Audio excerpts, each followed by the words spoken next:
Hello everyone, Stakuyi here, and today I'm going to address something that has been requested multiple times, and so I'm going to talk about it. A what-if scenario. What if the Axis had actually won World War II? Keep in mind that everything that comes from here is my personal opinion. There's any number of ways that things could happen. History, after all, is not something that is so cut and dry. Literally anything can happen, but we have to approach this realistically. And it's on that note that I want to begin this video. Realism.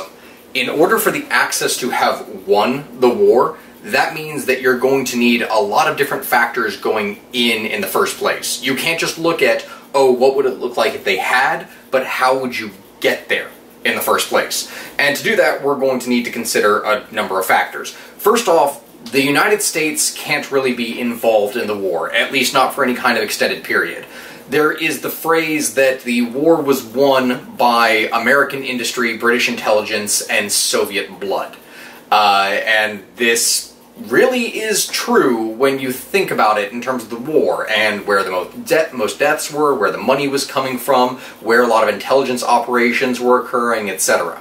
So, one of the biggest factors for war that most people do not consider is logistics.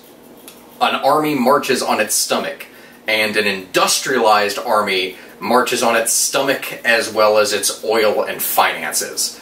And that is something that the United States was very heavily responsible for in the early parts of the war, basically financing the war for the Brits as well as the Soviets and providing much of the arms and material that were used in the conflict. As a result, if the United States is not engaging in the Lend-Lease program and supporting these powers, then there's not really going to be anything that, say for example, the Soviets are going to be able to do in the first half of the war, where they were relying largely on American imports. So, let's consider that in the first place. The second thing that I would want to talk about is that A, Germany does not attack the Soviet Union, at least not at first. They hold off for another year to be able to consolidate their power. Third, that Japan, instead of surprise attacking the United States, which was never really going to work, because the moment that they attacked the United States, this is going to instill so much public hatred towards Japan and drive up war fervor, that this is one of the key reasons as to why America pushed so far for a total surrender versus a conventional war. More than likely, what would happen is that in the case of Japan deciding where to attack and where to go, that they would choose to go with the army plan of invading the Soviet Union versus the naval plan of invading South. Now, there's a key reason why the Japanese decided to invade the southern territories, the Philippines, going to war against the Western powers and the United States. And that is because they needed material, resources, specifically rubber and oil, because they were on such a limited supply. The United States had already cut off steel and oil imports to Japan, that they had, I believe it was, only between a year or so worth of supply before they would begin to run out. This is one of the key reasons why they invaded the Philippines. So, what this means is that a early German-Japanese alliance to team up against the Soviet Union would be in effect. And the reason that Germany wanted to take on the Soviet Union so badly was twofold. One, ideologically, going back to the German idea of Lebensraum, of living room. Ultimately, the goal of Germany was not to expand into Western Europe, it was to expand into Eastern Europe, to remove the Slavic peoples and populate the countryside with Germans. Practically speaking, the reason why Germany wanted to expand in against the Soviet Union was because the Soviet Union held much of the valuable resources, such as oil, that Germans wanted. For example, the Caucasus Mountains. Germany specifically did not go after Moscow immediately, and moved south in two different directions to try and sweep to the south and take on the Soviet oil supplies, which would have fed their war machine. So, in order for us to assume that the Axis won, we need to assume that Japanese and the Germans invaded, split the Soviet Union effectively in two on two separate fronts, and then the Germans were able to secure a large supply of oil for themselves, as well as providing for the Japanese war machine so that it would not necessitate them going to war with the United States. And without that surprise attack, without that instigation, while the United States definitely would have interfered in the war, they more than likely would not just outright declare war and go attack without further provocation. The third thing that must be considered is a simple one in the beginning, something that would heavily demoralize Britain. The Battle of Dunkirk was huge in the beginning of the war, because the Allied British-French force, which numbered something along the lines of 400,000 men strong, were set to be completely cut off. And if the Germans had taken Dunkirk and had killed or captured all of those men, it would have completely destroyed much of the British military, and there would have been nothing that they could really do for years to build that back up. Thankfully, for the British, they were able to get their men out of there. The escape from Dunkirk is one of these huge points in the war that really kept the British in the fight.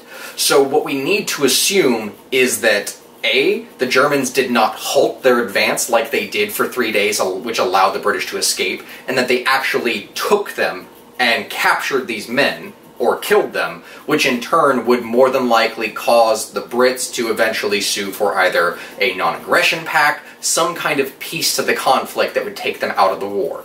This in turn would allow the Germans to consolidate their hold on much of the territory that they had. Now, assuming that all of this happens, what does that mean that Europe looks like? Well, first off, this does not mean that the Germans are not going to have an easy time of it. In fact, the war is still going to be very difficult, especially taking on the Soviet Union, who are going to fight and die pretty much to the last man trying to defend their territory. But the Germans are going to be able to dedicate a lot more of their time, energy, and resources, and have far more assistance to be able to take them on. So while it is going to be a bloody conflict, they are going to, in the end, come out on top. But because of this loss of manpower, they're not going to be able to hold absolute dominion and control over most of these territories. What this means is that France is going to end up largely as a puppet state. You would have different fascist governments that are installed in little countries and territories that hold nominal control over the country on behalf of the Germans. And then what's going to happen in Eastern Europe is that all of this territory that was relegated as Lebensraum, again, living room, these are going to have colonies set up by the Germans that are going to focus on the dissemination of the German population amongst the region and replace the local population with Aryan stock. That is something that was ultimately the goal of Germany. Now, assuming that Britain signs a non-aggression pact, or that they sue for peace in that regard, they're not going to be out of the war entirely. What this effectively means is a break, something along the lines of 5-10 years, maybe something like that, before conflict resumes. Or at least some measure of type of conflict. But what's going to end up happening is that by Germany taking over all of these territories and spreading their people, especially towards the middle to the end of the war, they had effectively established breeding programs to increase the German population, encouraging women to have more children, who would in turn be supported by the state. And by conquering all of these territories and effectively reducing the Slavic peoples to slaves, they would be able to sustain this kind of living standard where the Germans would be able to breed without having to worry about resources. And at the same time, any kind of rebellion or thought of it would be cracked down upon with brutal efficiency. What this means is that you're going to see the world split into two camps, much like you saw at the end of, well, what actually happened. Except instead of the Soviet Union and communism being one block, you're going to have it instead be represented by Germany and fascism.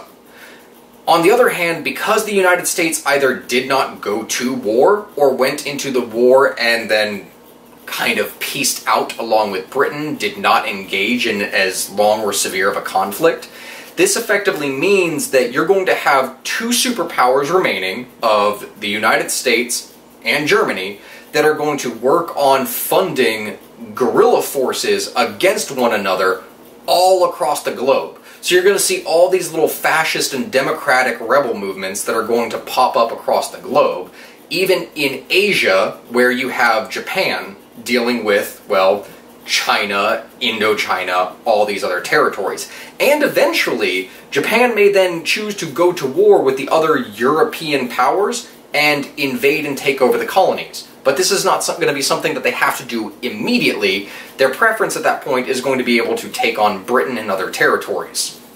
So that is what that is going to look like. At the same time, the Holocaust is going to happen. It is going to be carried out with, again, brutal efficiency. It's going to take time, but it's not going to be something that is necessitated as quickly as what happened at the end of the actual World War II. And one of the key reasons that that even occurred is because with Allied forces invading into German territory, the Germans quickly tried to kill as much of the population as they could, so they sped things up. Otherwise, there's the potential for these concentration and work camps to go on for a decade or more, eventually grinding the population of Jews, Gypsies, and other minorities into dust.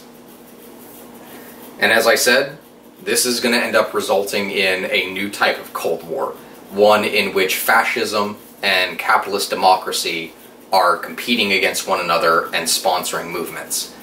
Now, in the end, much like what occurred with the Soviets, the Germans are not going to be able to maintain that. There's going to be simply too many rebel groups, there's going to be too much dissidence at home and abroad for them to be able to sustain their hold for long.